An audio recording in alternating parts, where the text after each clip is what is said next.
मैं हूं आयुषी गौड़ और आप देख रहे हैं फोर्थ पॉइंट न्यूज।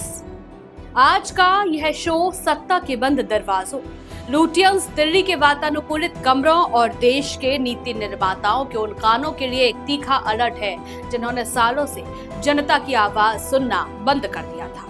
देश के हुक्मरानों, जाग जाओ, क्योंकि जिस युवा को तुमने सिर्फ वोट बैंक, सोशल मीडिया का रील्स देखने वाला दर्शक या डिजिटल क्राउड समझा था, अब वो युवा सड़कों पर उतर चुका है, वो जाग चुका है।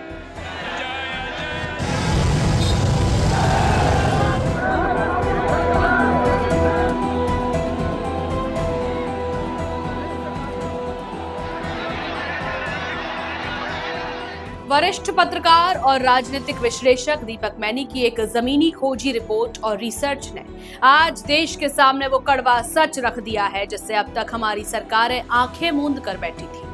हाल ही में देश की राजधानी से लेकर अलग अलग राज्यों के कोनों कोनों में हुए अभूतपूर्व युवा और छात्र प्रदर्शनों ने यह साबित कर दिया है कि यह सरकार, यह तंत्र और यह व्यवस्था सिर्फ और सिर्फ सड़क के दबाव से काम करती है।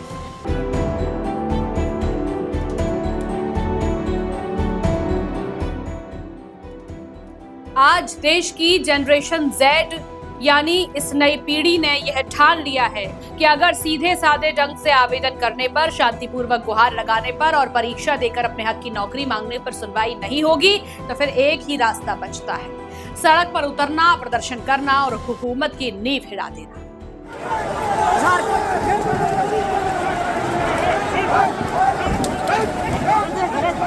फोर्थ पॉइंट की इस विशेष खोजी रिपोर्ट के लिए दीपक मैनी ने देश के अलग अलग हिस्सों में छात्रों, युवाओं, सिविल सर्विसेज की तैयारी करने वाले अभ्यर्थियों और समाज शास्त्रियों से बात की। दीपक मैनी की जांच में जो तथ्य सामने आए हैं वे बेहद चौंकाने वाले और चिंताजनक हैं। आखिर जेन-ज़ी को यह क्यों मानना पड़ा कि बिना आंदोलन के काम नहीं होगा?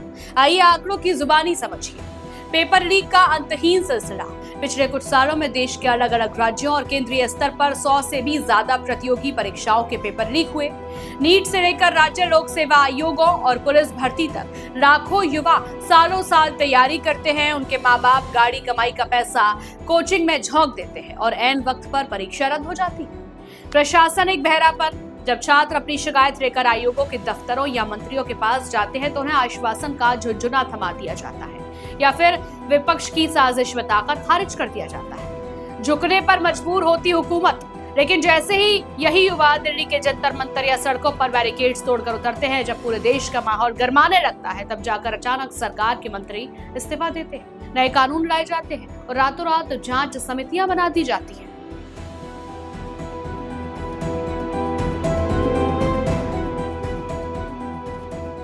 दीपक मैनी अपनी रिपोर्ट में पूछते हैं, आखिर देश की सरकारें इतनी संवेदनहीन क्यों हो चुकी हैं कि उन्हें बिना प्रदर्शन के युवाओं का दर्द दिखाई ही नहीं देता?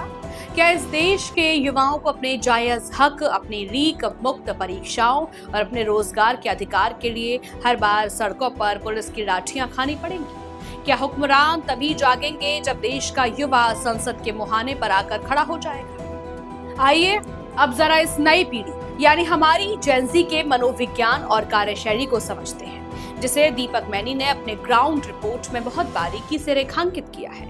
यह 1970 या 1990 का दशक नहीं है, यह वह पीढ़ी है जो इंटरनेट और सोशल मीडिया के दौर में बड़ी हुई है। यह पीढ़ी किसी पारंपरिक राजनीतिक दल या उसके पुराने ढर्रे वाले नेताओं के पीछे आंख मूंद कर नहीं चलती। इस पीढ़ी को भाषण नहीं, रिजल्ट चाहिए।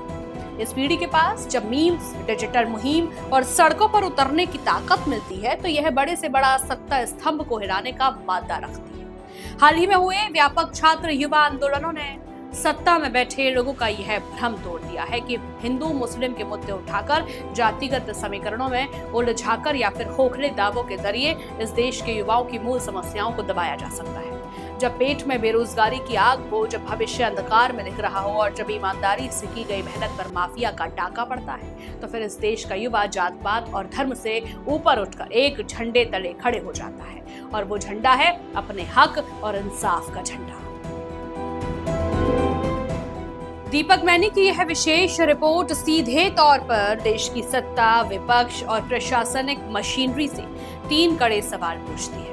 पहला सवाल, क्या लोकतंत्र का मतलब सिर्फ 5 साल में एक बार वोट डालना रह गया है?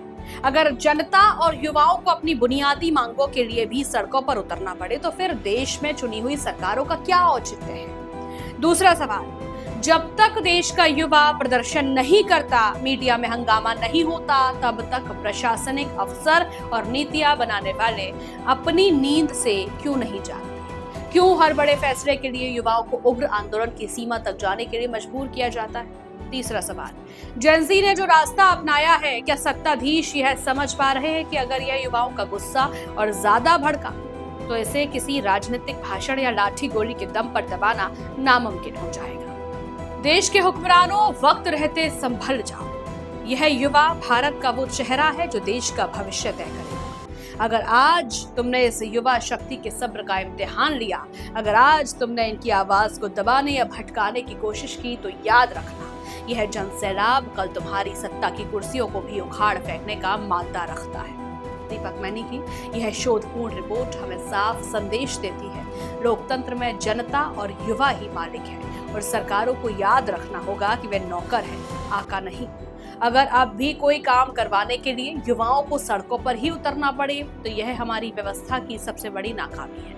आप इस मुद्दे पर क्या सोचते हैं? क्या आपको भी लगता है कि मौजूदा सरकारें सिर्फ आंदोलनों के दबाव में काम करती हैं? कमेंट करके अपनी राय जरूर दें। खबरों के पीछे का सच और बेबाक विश्लेषण देखने के लिए जुड़े रहिए फोर्थ पॉइंट न्यूज के साथ। चैनल को लाइक करें, शेयर करें और सब्सक्राइब करना बिल्कुल ना भूलें। नमस्कार।